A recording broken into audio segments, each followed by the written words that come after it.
सलग तिसऱ्या दिवशी विरोधकांचं विधानभवनाच्या पायऱ्यांवरती आंदोलन. शेतकऱ्यांच्या मालाला हमीभाव मिळावा यासाठी विरोधकांचं आंदोलन. अंबादास दानवेंची गळ्यामध्ये वांग्याची माळ घालून शेतमालाला भाव देण्याची मागणी. अमित शहांच्या राज्यसभेमधल्या वक्तव्याचे विधानसभेमध्ये सुद्धा पडसाद. काँग्रेसच्या नितीन राऊतांनी घेतली शहांच्या वक्तव्यावरती हरकत. तर संसदेचा मुद्दा या ठिकाणी कसा मांडला जातो असं म्हणत आशिष शेलारांनी घेतला आक्षेप. अमित शहांच्या राज्यसभेमधल्या वक्तव्याचे विधानसभेमध्ये सुद्धा पडसाद. अंबादास दानवेंनी मांडला मुद्दा, त्यावरती चर्चेला उपसभापती नीलम गोऱ्हेंनी परवानगी नाकारल्याच्या नंतर विरोधकांचा विधान परिषदेमध्ये गोंधळ. आंबेडकरांच्या संबंधीच्या वक्तव्याप्रकरणी अमित शहांनी माफी मागावी, काँग्रेसची मागणी. आंबेडकरांचं नाव घेण्याची सध्या फॅशन झाल्याचं वक्तव्य शहांनी लोकसभेमध्ये केलं होतं. विधान परिषदेच्या सभापतीपदासाठी राम शिंदेंनी दाखल केला उमेदवारी अर्ज. यावेळी बिनविरोध नेमणूक झाली असून अधिकृतरित्या उद्या निवड होईल, राम शिंदेंची प्रतिक्रिया. नीलम गोऱ्हे सभापती होऊ नयेत म्हणून आमदार अपात्रतेचा मुद्दा उपस्थित. अनिल परब यांनी विधान परिषदेमध्ये 2 दिवसांपूर्वी उपस्थित केलेला मुद्दा.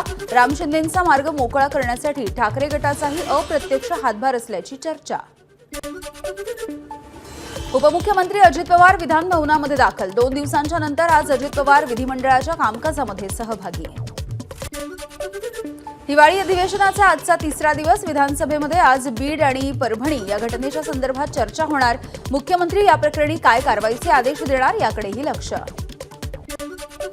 बीडमधील सरपंच हत्या प्रकरणामध्ये विष्णू चाटेला अटक. विष्णू चाटे याच्यावरती हत्येचा कट रचल्याचा आरोप. हत्या प्रकरणामधील आरोपींची संख्या 4 वर.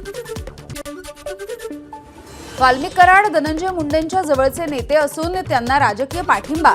संदीप क्षीरसागर यांचा आरोप. सरपंच यांच्या हत्येमागे काय कारण आहे हे वाल्मिक कराड यांना अटक केल्याच्या नंतर स्पष्ट होईल, क्षीरसागर यांचं वक्तव्य. भाजप आमदार सुरेश धस यांनी अजित पवारांची भेट घेतली. बीड सरपंच हत्या प्रकरणामध्ये धस यांनी राष्ट्रवादीचे मंत्री धनंजय मुंडे यांचे निकटवर्तीय असलेल्या वाल्मिक कराड यांच्यावरती गंभीर असे आरोप केले आहेत. भुजबळांची नाराजी दूर करण्याचा प्रयत्न सुरू. योग्य वेळी नक्कीच भुजबळांची भेट घेऊन चर्चा करू, सुनील तटकरे यांची प्रतिक्रिया. भुजबळांना त्यांच्या भावना व्यक्त करण्याचा अधिकार आहे, तटकरेंचं वक्तव्य. नाराज भुजबळांच्या मनधरणीसाठी राष्ट्रवादीमध्ये हालचाली. अजित पवार, प्रफुल्ल पटेल, तटकरे हे लवकरच भुजबळांची भेट घेणार, सूत्रांची माहिती. भुजबळांकडे पाहून मला कीव येते. आमदार सुहास कांदे यांचं वक्तव्य. भुजबळांनी राजीनामा देऊनच दाखवावा, कांदेंचं आव्हान. तर भुजबळांना मंत्रिपद न दिल्यामुळे कांदेंनी अजित पवार यांचे मानले आभार. भुजबळांच्या विषयी माझ्या मनामध्ये पहिल्यापासूनच सहानुभूती. संजय राऊतांचं वक्तव्य. भुजबळ स्वतःची लढाई लढतील, ते समर्थ आहेत. भुजबळांच्या नाराजीवरती राऊतांची प्रतिक्रिया. छगन भुजबळांच्या समर्थनार्थ नाशिकमध्ये मेळाव्याचं आयोजन. यावेळी भुजबळ नेमकी काय भूमिका घेणार याकडे लक्ष. ओबीसी आरक्षणाच्या मंडल आयोगाला विरोध करणाऱ्या भाजपामध्ये छगन भुजबळ यांनी जाऊ नये. आरपीआय खरात गटाचे अध्यक्ष सचिन खरात यांचं भुजबळांना आवाहन.